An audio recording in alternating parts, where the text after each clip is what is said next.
Good afternoon. I was going to say morning then, Heather, but it's not, is it? It's just moved into the afternoon. Hi, everyone, and welcome to this next episode of the BFF show where I interview. Well, I don't really interview. We have a chat. I have a chat with my accounting BFFs, and Heather is definitely one of those. I hope you agree. So if you're watching this, you may be watching on LinkedIn, YouTube, or Facebook. If you just pop in the comments where you're watching from, as in not the location, but which social media platform you're in. If you want to tell us where you're from, that's also absolutely fine. That's quite good to see. And if you're watching live, if you want to put hashtag live, if you're watching it later on, if you want to put hashtag replay. This one is going to be brilliant. And I say this every time, but this one is going to be extra special. So everyone, I hope will know Heather because she's been in the industry a long, long time like I have. But do you want to introduce yourself a little bit, Heather, please? Of course. So I have been in the industry for what feels to me like a long time, but probably when I say it out loud, it's not actually that long. It's about 5 years. So it feels like a long time to me, but I know 5 years it's very short actually in the grand scheme of things. It's a long time, 5 years though. Yeah. So I joined the industry back in 2018 when I joined what was a very, very small startup at the time, Go Proposal. There was a second member of staff there. It was just myself, the founder, James Ashford, and Jack Choppin, who's head of client success. And we were very much like startup mode. Everyone does everything. We didn't have clear roles and responsibilities, but we just cared so much about the mission, about making sure accountants had like clear, consistent pricing, that they were valuing themselves properly and charging what they were worth. So yeah, we started back in 2018.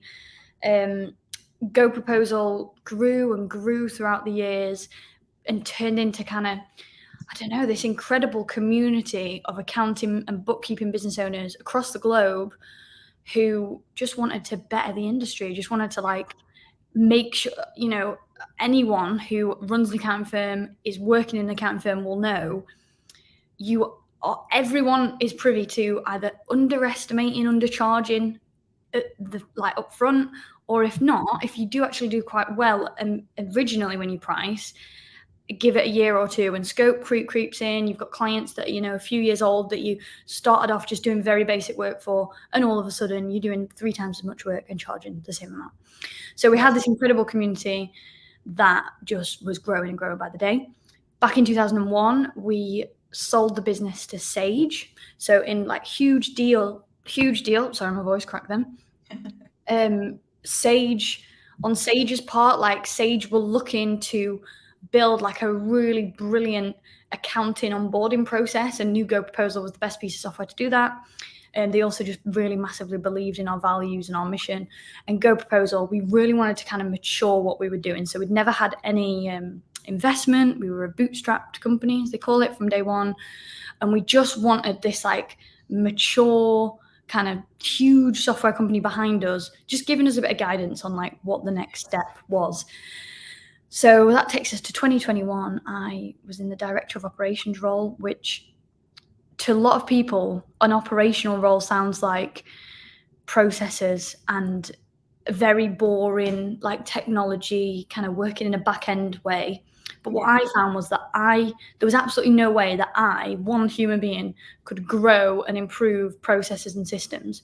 So what I realized was the only way I could do this is if I got the entire team behind growing and improving our systems. So essentially getting the entire team to work and think like entrepreneurs. So that's where my leadership journey started.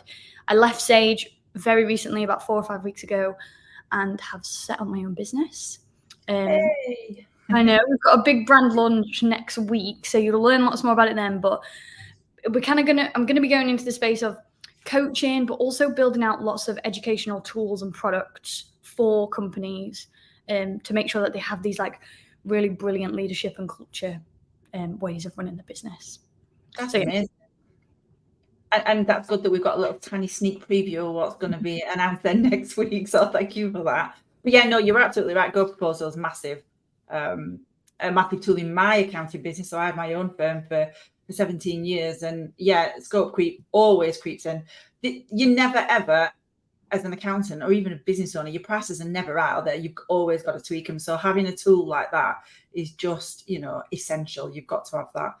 But, you know, things have, like we said, we've both been in the accounting world, excuse me. Not good when you want to cough when you're on a live, is it? Good job I've got a mute button. We've both been in the industry now for a long time, and we know things have changed over the last few years, mainly as well. You know, WFH, working from home, that sometimes can mean working from holiday as well now. The technology's changed, hybrid working, everything's changed. But I see, Heather, and I want to see if you agree with me, there's one thing that's been constant in everything, regardless of all these changes in our industry, the mindset of the business owner. The business owner is usually the bottleneck. Do you agree with that? You know, they're always the person that feels like they're very, I don't want to say in a disrespectful way, because you're a business owner, I'm a business owner, but sometimes we can get in our own way, can't we? And especially with a team, we stop things happening, but we sort of can't help it. Yeah, 100%. So a business owner is usually a bottleneck. The problem is they often don't know that they are. Yeah, exactly. Yeah.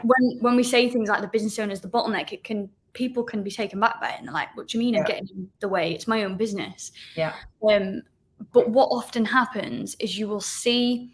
So I'm going to say some things, and any business owner listening to this will feel like this. Like, it's almost guaranteed at any scale, industry, whatever, that they're the only person who comes up with the ideas.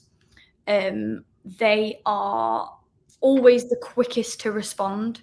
They are, we think, so always come quickest one to respond. They generally make all the big decisions. So like they're kind of making the big decisions about things. And business owners do this for a few different reasons. Fear of lack of control. I'm massive control freak, fear of lack of control. And you tend to think that like no one cares about the business as much as you do, so obviously you're going to make the best decisions. But the problem with this way of thinking is you, as a business owner, if you like bubble wrap a team, you always bring the ideas. You never let them make mistakes. You're really quick to respond to them, so you kind of like laying out your communication preferences, saying, yeah, I'll always be there for you. I'll always be there to catch you. I'll respond really quick. You always bring the ideas. You are going to build a team that is bubble wrapped.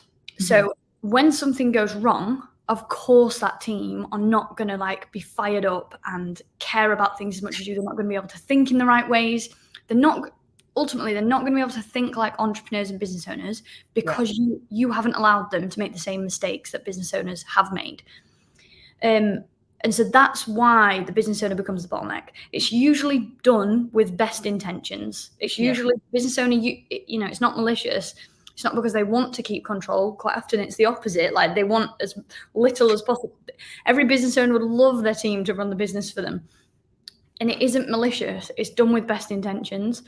But just by saving people from making mistakes, being the one who always brings the ideas. Like we used to do this great thing with James. So James is a huge ideas guy. Like anyone who knows James or has listened to him, his vision, his way of thinking, like he can see 10 steps into the future, right? Yeah. So he can bring the best inspirational vision, which sounds great. But the problem was, whilst ever James is doing that, and any business owner is doing that, you rely on them. So the only way that business is going to move forward, innovate, come up with new ideas is by the business owner being there to do those things. So we came up with this idea where it was in board meetings. James had 2 poker chips and he could only spend them. He could only speak. And if he spoke, he had to spend his poker chip. And it was really painful at first and it was hard. He said like this, like really, really hard. And at first it's just painful and it's awkward and you feel like everything stood still. But very soon the team begin to become the innovators, bring the ideas, because they have to reach their KPIs and they can't rely on the team leader anymore. The business owner anymore. So yeah. That's a really good idea though then, isn't it? So if the business owner is always the one, like you said, with the best intentions, keep coming up with the ideas and what we're going to do next, and how we're going to do this and how we're going to do that, and to get to sort of limit that it's a really good way of that with these poker chips, limit that. So then the team would then be forced in a nice way. Force is not a nice word, is it? But you know what I mean. To then be able to speak, otherwise you're just going to be sitting there in silence, aren't you? But that then gives them the encouragement to be able to speak and to be able to get their ideas off the chest, rather than being a little bit intimidated, a bit like, I don't say anything, it's all the business, it's their business, they've got to make all the decisions and make all the rules. But that then opens it up for the team to then become, like, oh, I do feel valued here. They do want to listen to what my ideas are. That, if they do implement this, that's really good, and I feel valued, and I want to stay here and stuff like that. Is that what you meant by doing it in that way? Absolutely. And like, there are a couple of steps you have to take before you get to that point, because if you have a culture where the team are potentially quite timid, quite introverted, which you will find in a lot of accounting firms just from the nature of the role. It's why people choose those jobs, because it fits well with the way they like working. So if you find that your team are quite introverted, quite timid, you're not going to be able to just shut up and all of a sudden they'll bring the ideas. So there's a couple of steps you've got to take first. One is you need to, it's called open the books. Become transparent with them. So you can't expect your team to act like business owners if you don't treat them like business owners. So what you want to do, the first thing you do is open up the books. And accountants should all have management accounts for their own company. Like, should all be doing them. They're one of the most valuable. Honestly, I don't know how any business on this planet exists without management accounts. I honestly there were just discussions. That's like for another BFF session, isn't it? Management accounts. But I guess, side note, if you're an accountancy firm watching this, it is your duty to try and upsell management accounts to your clients, because they most likely won't know what they're missing out on. And I actually don't know how we would have coped without the Mego proposal. And so what was I saying? So open up the books for your team. Treat them like entrepreneurs first and foremost. Can be quite vulnerable, this can be quite scary. But what's the worst that's going to happen? They go and tell their mates down the pub. So what? They do it once, get over it. Open up the books, show them the management accounts. What this is going to start doing is people will start to become aware of decisions they're making day to day. How is that going to impact the bottom line? How is it going to impact the growth of the business? How's it going to impact the profit? How's it going to impact just all the lines in the P&L that we talk about? But they will only be able to do that if you show in them every single month, like, this is what we're making and this is where we want to get better. So open up the books, have a meeting with them once a month, make sure they fully understand it. Accountancy firms are probably in a really good position there, because most of your team should understand a P&L. That's really interesting though as well. Sorry to interrupt, but I think that a lot of accounting practice business owners do not share their financial information with the teams because they're a bit scared to do it. Like, I don't want them knowing how much profit I'm making, but they might want a pay rise, they might want this, they might want that. I don't want them seeing this. But that's just such a negative mindset. They absolutely need to share the figures with the team, because of this exact reason, what you're saying. It will encourage them to become more of thought leadership in themselves individually. Yeah. And when you say, like, of course the team might at first think, well, if you've got a 40% profit margin, which is very high for an accounts firm, but it's just use that as an example, you should give us all a pay rise. The two questions that come out of that for me then is, well, could you give your team a pay rise? Do you know what I mean? Like, is that correct? Could you give them a pay rise? If not, if you need that profit, if you're trying to get some cash reserves to invest in something, whatever, help them understand that.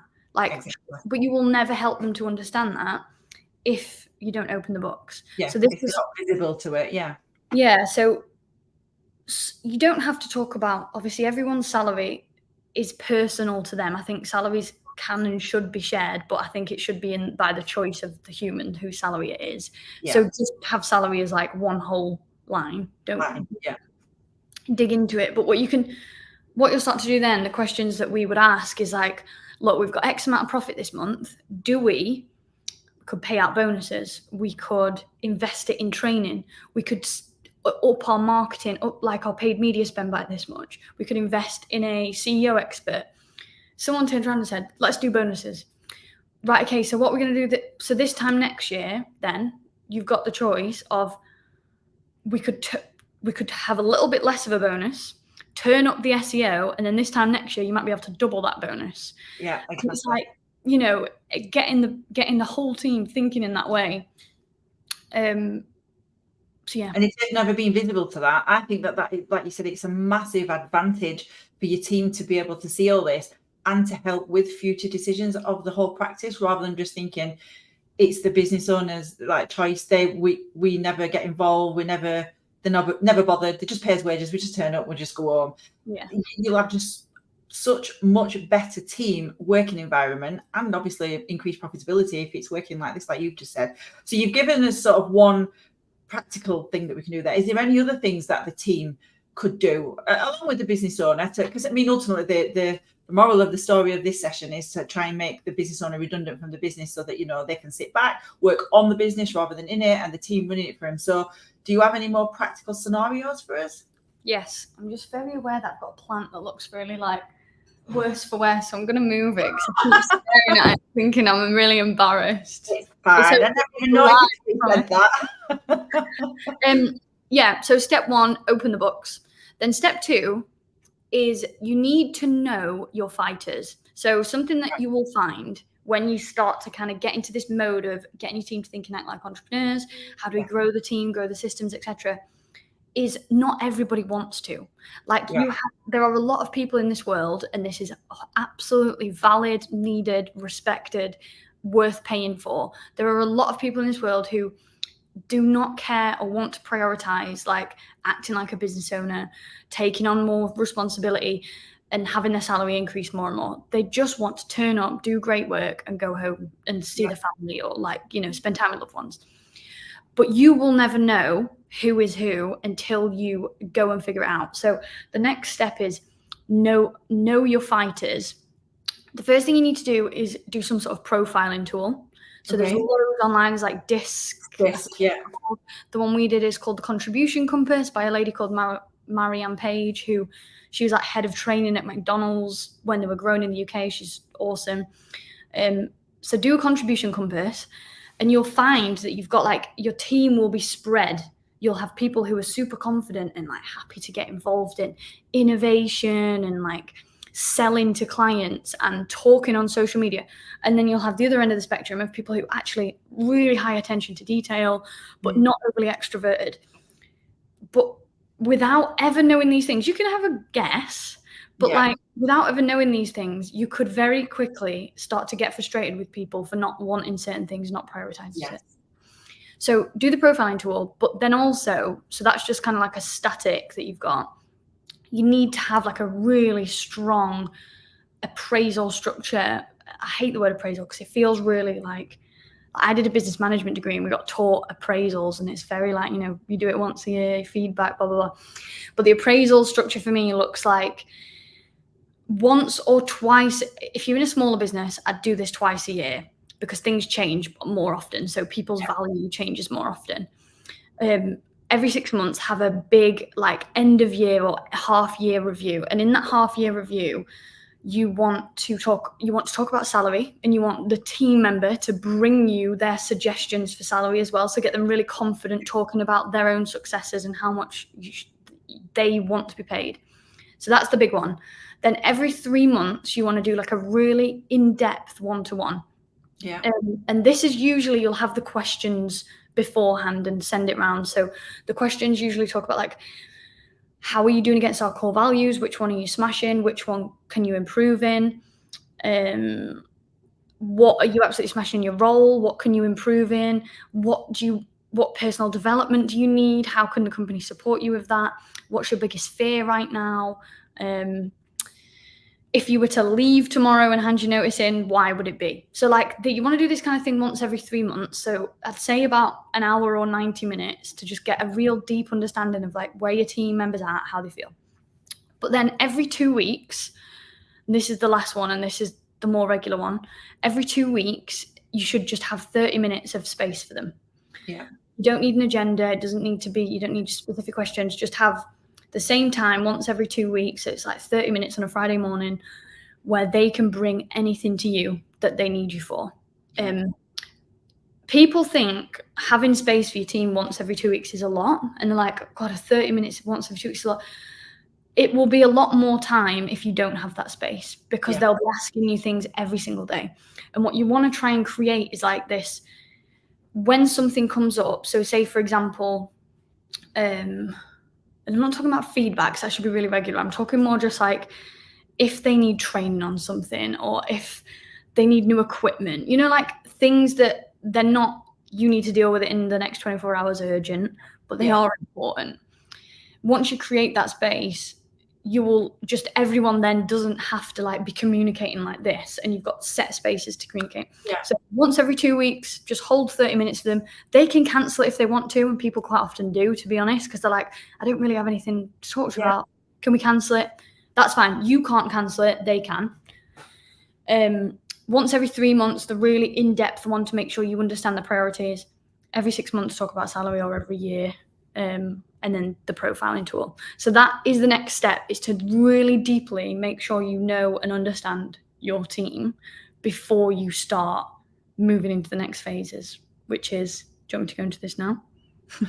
But that's really good, because they're then, like I said, they're feeling more valued, aren't they? And they know they've got that dedicated time to speak to the business owner or the manager to be able to air any concerns, issues, and what they need with what they may need moving forward and stuff like that. And they just absolutely will feel valued by that. I used to use is it Belbin? I think I used to use. Yeah. That's one of the more, I think, like psychology. Yeah. But yeah, there's loads of great ones. They all do similar things, to be honest. I couldn't. Yeah. And don't you think how it's so scary, isn't it, when you've answered the questions of how accurate it is about you? It's like, wow, yeah, that's me. Yeah. So doing that to your team, like you just said, you could guess what you feel like your team's personality traits are, and strengths, weaknesses, and stuff. And I'm not talking about accounting strengths and weaknesses, but you know, by using a proper tool, you've got it, and they absolutely do work 100%. I definitely can vouch for that. This is all brilliant, right? It's all well and good. But what happens if the owner actually doesn't want to lose control? Like they fear that loss of control. Like all right, everyone's doing everything now, but I am redundant now and I don't like it. Have you ever come across this? And have you got any tips and advice on that? I have. I actually know a business owner, and I won't say her name, although she does talk about this on stage quite a lot. But she is a accountancy business owner, and she made herself redundant from the business about 18 months ago. And then when I was talking to her about it, she was like, I felt really lost. I felt like my purpose had gone, like I didn't know what to do. And she went to a business coach and mentor to help her kind of snap into this, like, it's change. It's a transformational time in your life. It's going to feel uncomfortable. It's going to feel strange. But let's start thinking about like where you can bring value, where you want to, where it's important.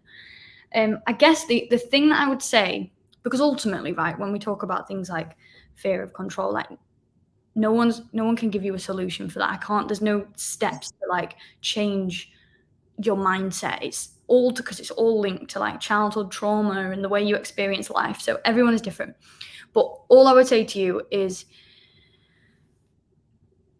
like letting go control of your business is hard, tricky. Mm-hmm. Definitely. But so is getting 10, 20 years into owning that business and still being a slave to it, and still being the only person who can run certain processes and the only person who can answer certain questions, and being an absolute slave to something that you built to ultimately give you more freedom. And, you know, both things are really tricky. Like, just choose which one. Choose your hard. Choose which one you want to go for. People don't necessarily, usually they don't set up their business, or do they, to be a slave to it. They do it for the freedom, for the financial freedom and the time freedom. And it just ends up then they're just in a horrible job. They're in a job that they don't like, but it's their business. So absolutely, you need to, you need to decide.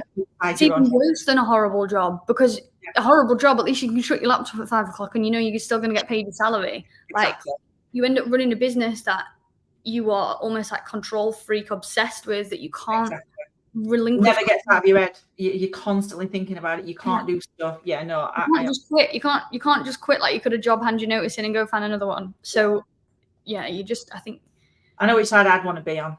Yeah. But it is tricky though as well. The mindset thing is a big issue.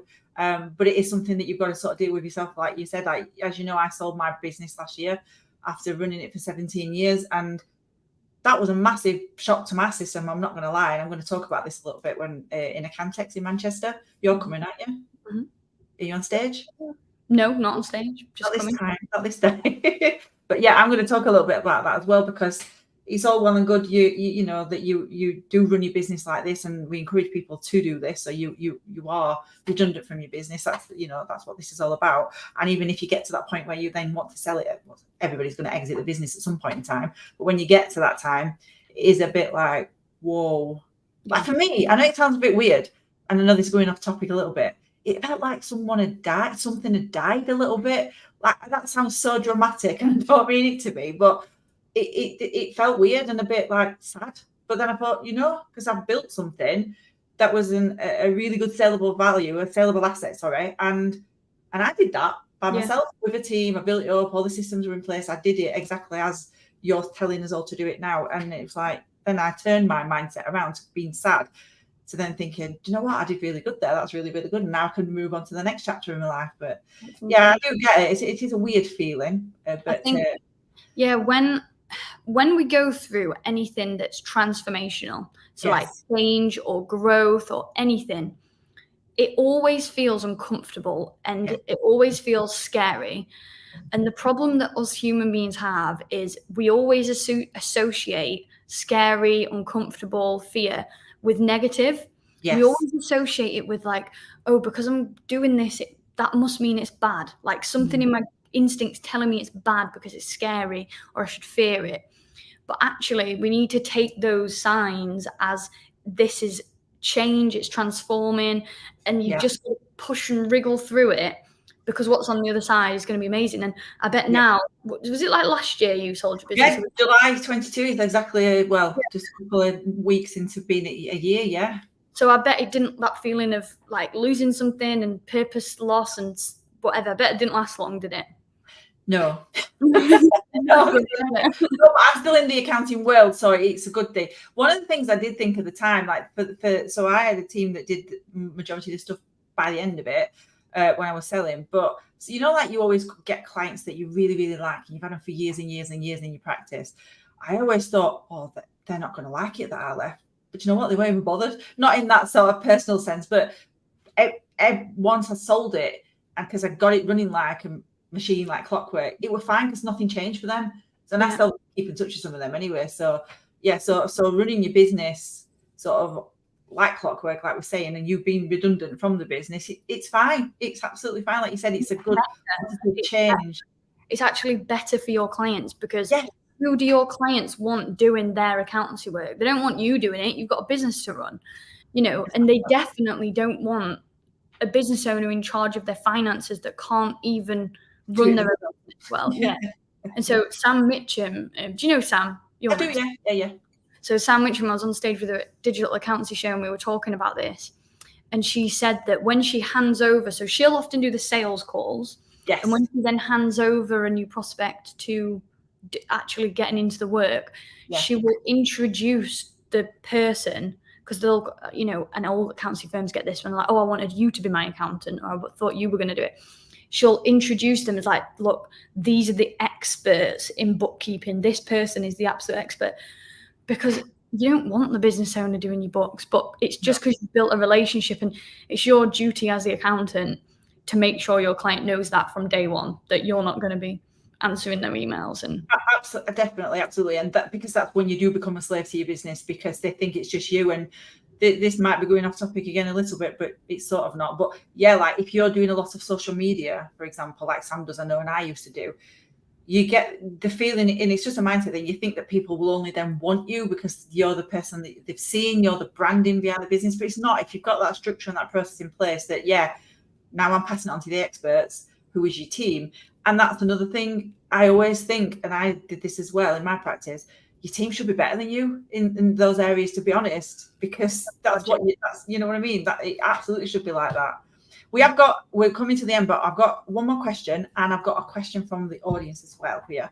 So just taking a step back, when we spoke before about discussing your accounts in meetings with your team and going through the management accounts, I can't see the name. I'm so sorry. It just says Facebook user. I think that's a StreamYard thing. But it says, how would you recommend discussing finance if you are a family business? As my boys think, I want this, Dad. So if they see the accounts and think, oh, they're doing well. And if it's a son of the owner, like, oh, can I have this now then, Dad? Have you come across that before? Yeah, I guess same. And the experience I have with this is my parents are really entrepreneurial. So my mum runs a business that she didn't start until I was an older child. So I think I was like 14. But I saw this and I saw the success that she was having, and that in my head would translate to, oh well, can't I have a new pair of straighteners then? And you can get like that. Fully understand it. I guess my advice just is, and this is what my mum used to do, is just be very, very strict with spoiling me. And it's hard. I don't want to give parental advice because I'm not a parent. Yeah, that's not this one. That's real imposter syndrome right now. But all I would say is the exact same thing as you would do with a member of your team, which is use it as an opportunity to get them to understand the world of business. Yeah. So, for example, my mum, when I was younger, something she used to do, because she wanted to give me like nice things. She never spoiled me. But I remember like my first car, I'd saved up for my driving lessons and like did them really fast. And she could afford to buy me my first car, but she didn't want to. Yeah. What she said to me was, whatever you save up, I'll put in as well. Right. And so it's just kind of like, how can you use it as an opportunity to teach your kids about the world of money and finance, and from a young age? Sort of standing on your own 2 feet, really, and not giving you any special treatment and privileges if you've got a family as a member of your team and you've got other team as well, because I should imagine that'll piss the other ones off as well if they can see that you're getting extra bits. And but yeah, it's just showing you the values and teaching the values, isn't it? And I think sometimes it's difficult. I had family members working for me a long time ago as well, and you can't really treat them any different. They're still a member of your team. Yeah. It's not like your brother, your mother, whatever. It actually went the opposite way in my family, where, and this is not even just in my mum's business, this happened in Go Proposal because James is my uncle. Yeah. And whereby you get so scared to treat them, give them special privileges, you actually go the opposite way, and you end up like making sure they're working really, really, really hard before they get anything, when actually if other you would never expect that standard from other employees. And so it can actually go the other way, and I've seen that happen. I saw it. I used to work in a restaurant as well when I was younger, and they had 3 kids, and all 3 kids worked as waitresses in the restaurant, and they were so tight to their kids. They expected so much from their kids. Yeah. So yeah, just I guess use it as an opportunity. Don't be scared to show them the finances, and help, just like you would with your team. If they think that that's a smart decision, use it as an opportunity to educate them on, right, well, if I take this much money out of the business, first of all, you're going to get taxed this amount, so we're going to have to take double out. But then secondly, I can't spend it on, I don't know, let's use paid media. I can't spend it on ads. So next year, we're going to have this many less customers in the business. So you might have to pay me that money back next year. Or I don't know, do you know what I mean? Use it. Yeah, it makes them think though, doesn't it? It's not just, you're not just giving them stuff for free. You're involving them, and that's the whole ethos of this, that they need to be involved. Otherwise, you're always going to be that bottleneck in your business because you've not got anybody else to help you to run it, manage it, have ideas and stuff like that. Okay, brilliant. Have you got time for one more question? Yeah. So I saw one of your LinkedIn posts earlier today about staff benefits and keeping staff happy, to keep the longevity so they're in your business going forward. What advice do you see, or like not the cool things, but maybe they are cool things that people nowadays are offering to their team? And I like team rather than employees, because I think employees sounds shit. I'm sure you'll agree. To make them feel even more valued, encouraged to give more and help out in the business. What sort of things are you seeing right now that maybe that never happened before? Yeah. So my recommendation is always flexibility, but with guidelines. And the reason I say with guidelines is we all need guidelines. Like if we didn't have leadership and if we didn't kind of build disciplines into society, like human beings wouldn't have evolved from like hunter-gatherers. We need leadership in order to move forward. Yeah. And so don't be afraid. I think there's a lot of narrative out there now that kind of says like unlimited holidays and 100% remote working. That would not work for my team, not even just for me. Like, it would not work for my team at all. So don't be afraid to put guidelines in place. Why wouldn't it work? Because if they were 100% remote, they would feel so isolated, and like team and culture was just a huge part of everything we did at GoProposal, and that's how we wanted our customers to feel. We wanted them to feel like they were part of a movement, part of something. Yeah. But if we didn't replicate that internally, like, what chance did we ever have? Yeah. So with guidelines, and some of the guidelines I say is like with holidays, can you increase your holidays for your team? I think most people probably could. Like, if you were to offer, I know some companies in the accounting industry, like Xero, for example, have a really high like holiday offering for employees. Could you put holidays up to, like 30 something days a year? Yeah. Could you have flexible working hours, but still with guidelines? So something that worked really well in our team was to have, you could work your 8 hours at any time between 7 a.m. and 7 p.m. Right. Obviously it helps with like rush hours. It helps with like kids dropping off at school. Yeah. So if you wanted to start your day later, you could. If you wanted to start earlier, you could. Or if you wanted to take a 4-hour lunch break in the middle of the day, you could also do that as well. Yeah, yeah. So I think I am a massive believer in an office and like getting the team into the office once or twice a week to collaborate and work together. Things move faster. Nothing to do with productivity, just all to do with mental health, agility, innovation, creativity. Like, I'm working from home now because I'm self-employed and have been for the past 4 weeks. And honestly, I don't want to say it's not had an impact on me yet. But you're missing the human. Oh my God, I feel like the walls are getting smaller. I feel like the walls in my house are getting smaller. And every day I think to myself, I'm in Manchester City Centre. There's loads of cool coffee shops, co-working spaces.